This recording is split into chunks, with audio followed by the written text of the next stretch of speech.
Breaking news చూస్తున్నాం. నెల్లూరు జిల్లాలో హిజ్రాలు రెచ్చిపోయారు. దసరా మామూలు ఇవ్వలేదని చెప్పి ఓ నర్సును దారుణం కొట్టారు హిజ్రాలు. ఈ ఘటన కందుకూరులోని కోవూరు రోడ్డులోని ఓ హాస్పిటల్లో చోటు చేసుకుంది. ఇష్టం వచ్చినట్టుగా బూతులు తిడుతూ నర్సుపై దాడికి యత్నించారు. దాడి చేసి జుట్టు పట్టుకొని ఈడ్చుకెళ్ళి బట్టలు చింపి మరి ఆ నర్సు పైన 6 హిజ్రాలు దాడి చేశారు. డబ్బులు ఇవ్వలేదని చెప్పి దాడి చేయడమా? ఒకసారి ఆ విజువల్స్ చూడండి. ఆ విజువల్స్లో ముందుగా బయట ఫోన్లు పట్టుకొని హడావిడి చేస్తుంటే అందరూ కూడా చూడండి. 6 కలిసి ఒక హిజ్రా పైన చాలా విచక్షణారహితంగా దాడి చేసి మహిళను చూడకుండా బట్టలు చించేశారు. కొంతమంది అడ్డుకునే ప్రయత్నం చేసినా వారిని సైతం నెట్టేసుకొని వెళ్ళారు. హడావిడిగా ఫోన్ మాట్లాడుతూ అటు పరుగులు తీస్తున్న మహిళకు సంబంధించిన విజువల్ చూడండి. ఆ సర్కిల్లో కనబడుతున్న మహిళ విజువల్లో అటు ఇటుగా పరుగులు పెడుతూ ఫోన్ తీసుకొస్తూ అటు ఇటు హడావిడి చేస్తోంది. అంతలోనే ఒక నర్సును బయటికి లాక్కొచ్చారు హిజ్రాలు. 6 కలిసి బట్టలు చింపి ఆ హిజ్రాలంతా కలిసి ఆ నర్సు పైన విచక్షణరహితంగా దాడి చేశారు. కందుకూరులోని ఓ ప్రైవేట్ హాస్పిటల్లో ఈ ఘటన చోటు చేసుకుంది. సో కందుకూరులోని కోవూరులోని ఓ ప్రైవేట్ హాస్పిటల్లో ఈ ఘటన జరిగింది. నర్సుపై విచక్షణరహితంగా బట్టలు చించి మరీ దాడి చేశారు. ఒకసారి విజువల్స్ చూద్దాం.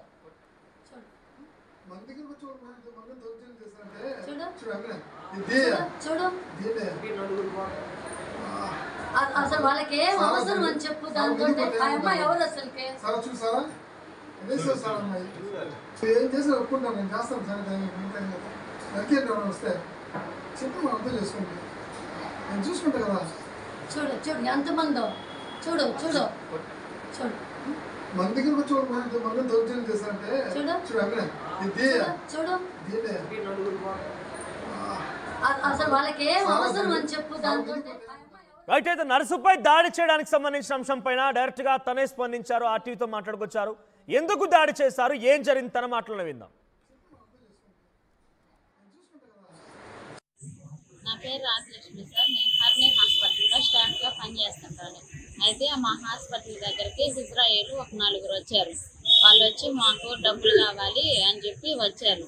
సారు మేడం లేరమ్మా, సారు మేడం వచ్చాక రండి, ఇప్పుడైతే వెళ్ళండి, సారు మేడం వచ్చాక రండి అని చెప్పారు.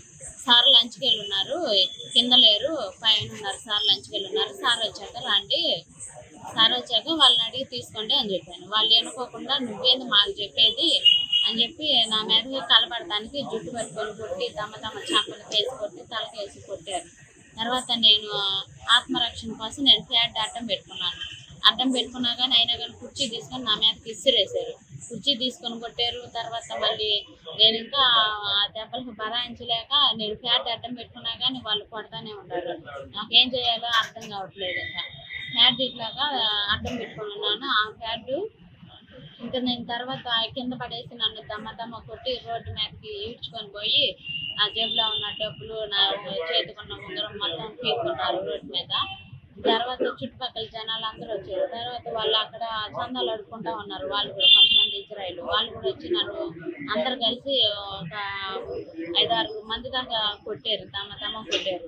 పక్కన చుట్టుపక్కల వాళ్ళందరూ వచ్చి ఇంకా అడ్డం తీయపోతున్నా కానీ నెట్టేసేసి నన్ను అయినా కానీ కొడతానే ఉన్నారు. అక్కడ ఏం చేయాలో నాకు అర్థం కావట్లేదు. నాకు స్పృహ లేకుండా పడిపోయాను. ఇంకా అక్కడ తర్వాత నాకేం జరిగిందో కూడా తెలియదు.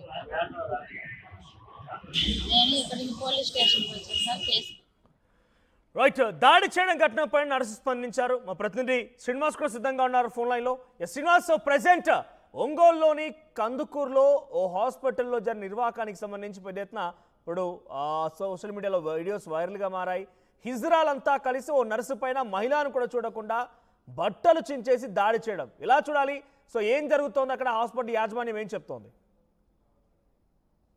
జరిగిన సంఘటన మీద అయితే హాస్పిటల్ సిబ్బందితో పాటు పోలీసులు కూడా చాలా సీరియస్ గా ఉన్నదని చెప్పవచ్చు. ఎందుకంటే నెల్లూరు జిల్లాలోని కందుకూరు ఆ టౌన్ లో ఉన్నటువంటి ఒక హాస్పిటల్, అంటే కోవూరు రోడ్ లో ఉన్న ఒక హర్నీ హాస్పిటల్లో జరిగిన ఈ సంఘటన పట్ల కూడా ఒకసారి కూడా స్థానికంగా పెద్ద చర్చనాంశం మారింది. ఎందుకంటే సాధారణంగా హిజ్రాలు వారానికి ఒకసారి, 10 రోజులకు ఒకసారి లేకపోతే ఇలాగా వచ్చి వాళ్ళకి ఏదో తోచినంత సాయం తీసుకొని వెళ్తూ ఉంటున్న పరిస్థితులు. కాకపోతే దసరా వస్తున్న నేపథ్యంలో కూడా దసరా మామూలు కోసం అని చెప్పేసి కూడా హిజ్రాలు కొన్ని గ్రూపులుగా ఏర్పడాయి. అంటే ఒక ప్రాంతంలో కొన్ని సిండికేట్లు, ఒక ప్రాంతం ఒకరిది, ఒక ప్రాంతం ఒకరిది, ఒక ప్రాంతంలో ఒకరికి రాకూడదని చెప్పి ఒక సిండికేట్ గా ఏర్పడి ఈ దందాలు కూడా చేస్తున్నట్టు కూడా తెలుస్తున్న సమాచారం. ఇదే క్రమంలో నిన్న సాయంత్రం సమయంలో డాక్టర్ గారి హాస్పిటల్ లేని సమయంలో కూడా ఈ హెర్నీ హాస్పిటల్కి వెళ్ళినప్పుడు అక్కడ రిసెప్షన్ లో ఉన్నటువంటి లక్ష్మి మీద కూడా ఈ హిజ్రాలు మొదటగా 4, తర్వాత ఒక ఇద్దరు కలిపి మొత్తం 6 దాడి చేసినట్టు కూడా కనిపిస్తుంది. ఎందుకంటే ఆ క్రమంలో అంటే రోజువారీ క్రమంలో కూడా వాడు మామూలుకు వస్తున్న సమయంలో ఇక్కడ డాక్టర్ గారు లేరు, అతను భోజనానికి వెళ్ళి ఉన్నారు, సమయం పడుతున్న క్రమంలో వారు అప్పటికే మద్యం సేవించి ఉన్నారన్న ఒక సమాచారం అయితే రిసెప్షనిస్ట్ ఉంది. ఆ మద్యం మత్తులోనే ఆమెపై ఒకసారిగా కూడా ఆ బూతుల పురాణం తీసుకొని వారిపై దాడి చేయడం కూడా జరిగింది. ఆ దాడి క్రమంలో కూడా ఆమె ప్రతిఘటించినప్పుడు కూడా అంతటితో ఆగిన వారు హిజ్రాలు అయితే వారిని బయటికి తీసుకెళ్లి అక్కడ కూడా ఆమెపై దాడి చేసినట్టుగా కూడా తెలుస్తుంది. జరిగిన సంఘటన అది కేవలం దసరా మామూలు కోసమే జరిగింది. ఇటీవల కాలంలో అంటే ఇటీవల కాలంలో ఇటు విజయవాడ కానీ అటు నెల్లూరులో కానీ కొన్ని సంఘటనలు బయటపడ్డాయి. హిజ్రాలు ఒకరిపై దాడి చేయటము, కొన్ని షాప్ ఓపెనింగ్లకు కానీ, ఏదైనా వివాహ మహోత్సవాలకు కానీ, ఏదైనా శుభకార్యాలకు కానీ వెళ్తున్న సమయంలో వీళ్ళు దందా అయితే నిర్వహిస్తున్నారు. ఇటీవల కాలంలో ఇది ఎక్కువైపోయి ఇదే క్రమంలో ఇది కూడా ఈ సంఘటన అయితే జరిగిందన్నట్టుగా కూడా చెప్తున్న పరిస్థితి. ఎందుకంటే ఎక్కడికి వెళ్ళినా సరే వాళ్ళు చెప్పినంత డిమాండ్ చేసినంత అమౌంట్ ఇవ్వకపోతే వాళ్ళు చేసే అలజడి కానీ అక్కడ చేసే హంగామా కానీ అంతా ఇంత కాదు. దానికి కొంతమంది భయపడి డబ్బులు ఇవ్వటము ప్రారంభించారు. అదే వాళ్ళు వ్యాపారంగా చేసుకొని, అందరూ అని కాదు కానీ కొంతమంది అదే వ్యాపారంగా చేసుకొని హిజ్రాలు కాకపోయినా కూడా కొంతమంది హిజ్రాలు ముసుగులో కూడా ఈ దందాలు చేస్తున్నారు. ఇదే క్రమంలో వాళ్ళు మద్యం సేవించి శ్రీనివాస్ ఎక్కడ కూడా హిజ్రాలకు సంబంధించి వాళ్ళు డిమాండ్ చేయడం అనేది ఎక్కడ కూడా ఉండదు. వాళ్ళకు ఏదో వచ్చారు కదా పాపం అని చెప్పి వాళ్ళు ఇచ్చేటువంటి మనం తీసుకునే అమౌంటే వాళ్ళకి ఇవ్వాల్సి ఉంటుంది, కానీ డిమాండ్ చేసేటువంటి అవకాశం ఆ స్కోప్ వాళ్ళకి మ్యాండేట్ ఎక్కడా లేదు. సో ఇక్కడ ఏంటి డిమాండ్ చేశారా? ఆ సదరు హాస్పిటల్ యాజమాన్యం నుంచి డిమాండ్ చేశారా? నర్సుకి ఎందుకు టార్గెట్ చేయాల్సి వచ్చింది? నర్సుపై ఎందుకు దాడి చేశారు? వాళ్ళు హాస్పిటల్కి రావడం, నేరుగా రిసెప్షన్ దగ్గరికి వెళ్ళటం, డబ్బులు సాధారణంగా అయితే వారానికి ఒకసారి 10 రోజులకు ఒకసారి వచ్చే వాళ్ళకి 10 రూపాయలు 20 రూపాయలు అలా ఇస్తూ ఉంటారు. కానీ వీళ్ళు దసరా మామూలుకి వచ్చారు. హ్యూజ్ అమౌంట్ వాళ్ళు డిమాండ్ చేసినట్టు కూడా తెలుస్తుంది. ఆ హ్యూజ్ అమౌంట్ అయితే మా పరిధిలో కాదు కాబట్టి మేము ఖచ్చితంగా డాక్టర్ గారు పర్మిషన్ తీసుకొని మేము ఇవ్వాలి అనే ఉద్దేశంతో వాళ్ళు చెప్పిన సమాధానం వాళ్ళకి నచ్చక మధ్యలో ఉన్నారు కాబట్టి అదే క్రమంలో వాళ్ళు దాడి చేయడం జరిగింది. కాకపోతే ఇటువంటి దాడులు ఇదైతే బయటపడింది, కానీ బయటపడిన సంఘటనలు చాలా ఉన్నాయి. గతంలో అనేక విషయాలు సోషల్ మీడియాలో వైరల్ అవి, షాప్ ఓపెనింగ్లకు కానీ శుభకార్యాల దగ్గర కానీ కొంతమంది, అందరని కాదు, కొంతమంది హిజ్రాలు అదే వ్యాపారంగా పెట్టుకొని అక్కడికి వెళ్ళి మనం డిమాండ్ చేస్తే ఆ సమయంలో ఖచ్చితంగా ఇస్తారు అన్న ఒక బుద్ధితోటే వాళ్ళు అక్కడికి వెళ్తున్నారని చెప్తున్నారు. కానీ కొంతమంది హిజ్రాలు ఆ పద్ధతిగా వాళ్ళు ఉద్యోగాలు చేసుకునే వాళ్ళు ఉన్నారు, కొంతమంది పనులు చేసుకునే వాళ్ళు ఉన్నారు, వాళ్ళు చక్కగా వాళ్ళు పనులు చేసుకున్నారు. కాకపోతే వాళ్ళకు కూడా ఇటువంటి వారు మాకు చెడ్డ పేరు వస్తుందని చెప్పి గతంలో కూడా కొంతమంది చెప్పిన టైంలో కూడా వీళ్ళు ముఖ్యంగా ఈ దసరా వస్తున్న సందర్భంలో కానీ, దసరా కానీ, దీపావళి కానీ, ఏదైనా పండుగలు పబ్బాలు వస్తున్న సందర్భంలో, ఏదైనా శుభకార్యాల సందర్భంలో, ముఖ్యంగా ఏదైనా షాప్ ఓపెనింగ్లు కానీ, ఏదైనా సెలబ్రిటీస్ వస్తున్న క్రమంలో అక్కడికి వెళ్ళి కావాల్సినంత డిమాండ్ చేస్తే ఖచ్చితంగా మన పోరు తట్టుకోలేక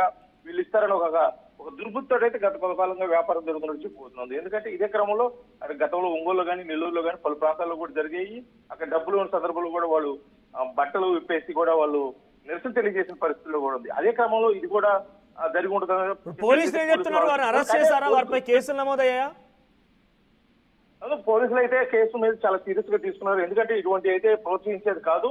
వాళ్ళు సాధారణంగా వాళ్ళు ట్రాన్స్జెండర్స్ కాబట్టి వాళ్ళకి ఇవ్వాల్సిన మర్యాద వాళ్ళకి ఇస్తున్నాము కాబట్టి వాళ్ళు కొద్ది పద్ధతిగా ఉండాల్సిన పరిస్థితి ఉంది. కాకపోతే ఇటువంటి అయితే ప్రోత్సహించే పరిస్థితి లేదు. ఇటు పరిస్థితిలో దీన్ని తేలిగ్గా తీసుకోని చెప్పేసి కందుకూరు సిఐ కూడా కేసు నమోదు చేయడం జరిగింది. వాళ్ళైతే అరెస్ట్ చేసి వాళ్ళని జైలుకు కూడా పంపిస్తామని చెప్పేసి కూడా పత్రముఖంగా కూడా చెప్పడం జరిగింది. కాకపోతే వీళ్ళు ఎంతమంది అరెస్ట్ చేస్తారో, అరెస్ట్ చేసే సమయంలో ఎటువంటి ప్రాసెస్ ఫాలో అవుతారనే మటుకి కొంత వేచి చూడాల్సిన పరిస్థితి. దీనిపై కూడా స్థానికంగా ఉన్నటువంటి హాస్పిటల్ కి సంబంధించి యాజమాన్యం డాక్టర్ గారు కూడా కేసు నమోదు కంప్లైంట్ కూడా ఇవ్వడం జరిగింది. ఎవరైతే బాధితురాలు ఉన్నారో లక్ష్మి చేత కూడా కంప్లైంట్ ఇవ్వలేదు. కాకపోతే జరిగిన సంఘటన మరొకసారి పునరావృతం కాకుండా చూడాలని స్థానికులు కూడా ఆ పోలీసుల దృష్టికి అయితే తీసుకెళ్లడం జరుగుతుంది. ఎందుకంటే ఇజ్రాయెల్ దాడి ఇటీవల కాలంలో అధికమవుతుంది. వాళ్ళు వచ్చి షాపుల ముందుకు కానీ వ్యాపార సముదాయాలు ఎదుర్కొచ్చి చాలా ఇబ్బందికరమైన వాతావరణం సృష్టిస్తున్నారు. అదే క్రమంలో డబ్బులు కూడా డిమాండ్ చేస్తున్నారు. లేని పక్షంలో వాళ్ళు మాపై అయితే మటుకు కొంత దుర్భాషలు ఆడుతున్నారు. ఇవన్నీ మేము తట్టుకోలేని పరిస్థితి. దీనిపై కఠినంగా అయితే చర్యలు తీసుకోవాలని చెప్పేసి ఈ డాక్టర్ తో పాటు కొంతమంది వ్యాపార సముదాయాలు కూడా వెళ్ళి పోలీసులు కలిసి వారు ఫిర్యాదు చేసినట్టు కూడా తెలుస్తుంది. కాకపోతే పోలీసులు అయితే ఈ విషయాన్ని చాలా సీరియస్ గా తీసుకున్నారు. ఎట్టి పరిస్థితుల్లో వదిలిపెట్టమని చెప్తున్నారు. మరి ఈ కేసుని దృష్టిలో పెట్టుకుని రాష్ట్రంలో జరుగుతున్న ఇంకా అనేక చోట్ల జరుగుతున్న ఇటువంటి సంఘటనలకి ఎటువంటి ఫుల్ స్టాప్ పడుతుందో మటుకి పూర్తిగా వేయించడం పరిస్థితి. Thank you Srinivas. మొత్తంగా నెల్లూరు జిల్లాలో హిజ్రాలు రెచ్చిపోయారు. దసరా మామూలు కోసమని ప్రైవేట్ హాస్పిటల్కి వెళ్ళిపోయి హాస్పిటల్లో అధిక మొత్తంలో డబ్బులు డిమాండ్ చేయడంతో మా పరిధిలో లేదు, అటు డాక్టర్ని అడగండి అని చెప్పినటువంటి ఆ నర్సుగా భావించాలని చెప్పేటువంటి మాటలు మీరే కదా చాలా సందర్భాల్లో చెప్పేది. మరి అటువంటి వాళ్ళే ఆ మహిళ పైన విచక్షరహితంగా దాడి చేసి బట్టలు చించి ఆమెను కొట్టాల్సిన అవసరం ఏమొచ్చింది? ఇంత దారుణంగా ప్రవర్తించాలా? ఇంత నీచంగా ప్రవర్తించాలా? సో ప్రస్తుతానికి ఈ 6 పైన పోలీసులు చాలా సీరియస్గా యాక్షన్ తీసుకునే అవకాశం కనబడుతుంది. పోలీసులు కూడా చాలా సీరియస్గా ఉన్నట్టు తెలుస్తోంది. సో ఈ ఘటన పైన మీరేమనుకుంటున్నారో కామెంట్ చేయండి. వాళ్ళకి ఏం అవసరం అని చెప్పు దాంతో ఆ అమ్మాయి ఎవరు అసలుకే సార్ చూసారా అదే సార్ అమ్మాయి ఏం చేసి ఒప్పుకుంటాం నేను చేస్తాను సార్ నరికేద్దాం వస్తే చెప్పి మనం అర్థం చేసుకోండి నేను చూసుకుంటా కదా. ఈసారి కూడా టైంకే కన్స్ట్రక్షన్ చేసాం, బిల్డింగ్ కూడా స్ట్రాంగ్ చేసాం, క్లయింట్స్ ని సాటిస్ఫై చేసాం, గుడ్ విల్ కూడా ఇంప్రూవ్ చేసాం. ఏం చేసామో కాదు, ఇంకేం చేయాలో ఆలోచించండి. ఇంకేం చేయాలి? పెయింటింగ్ ఇంకా వేయలేదు, మర్చిపోయారా? అన్నీ బాగానే చేస్తున్నాం, పెయింటింగ్ దగ్గర మాత్రం ఫెయిల్ అవుతున్నాం. లాస్ట్ టైం పెయింట్స్ కోసం ఆ పెద్ద కంపెనీ దగ్గరికి వెళ్తే వాళ్ళ థర్డ్ పార్టీ కాంట్రాక్ట్ని అసైన్ చేశారు. వాళ్ళ 8 months డిలే, 20% ఓవర్ బడ్జెట్ కూడా అయింది. ఈసారి తప్పు అస్సలు చేయకూడదు. పెయింటింగ్స్ విషయంలో పర్ఫెక్ట్గా ప్లాన్ చేయాలి. ఏం చేద్దాం? పెయింట్స్ అప్లై చేసేది ఒకరు, అప్లై చేసేది ఇంకొకరు, వీళ్ళందరినీ డీల్ చేయడమే పెద్ద హెడేక్. అయితే ఇంక మనమే పెయింట్లు వేసుకోవాలి. లేదా పెయింటింగ్ ప్రాసెస్ మొత్తం చేసిచ్చి ఒక పర్ఫెక్ట్ పార్ట్నర్ అన్నా ఉండాలి. టెక్నో పెయింట్స్ లాగా. టెక్నో పెయింట్సా? ఎస్, నాకు కూడా రీసెంట్గానే తెలిసింది.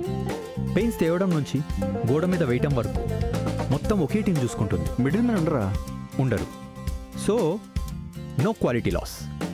5,000+ స్కిల్ పెయింటర్స్తో 1,250+ corporate projects, 26,000+ government schools paint చేశారు. అది కూడా all over India. Wow, third parties కూడా ఉండరు కాబట్టి మనకు డెడ్ లైన్స్తో కూడా ప్రాబ్లం ఉండదు.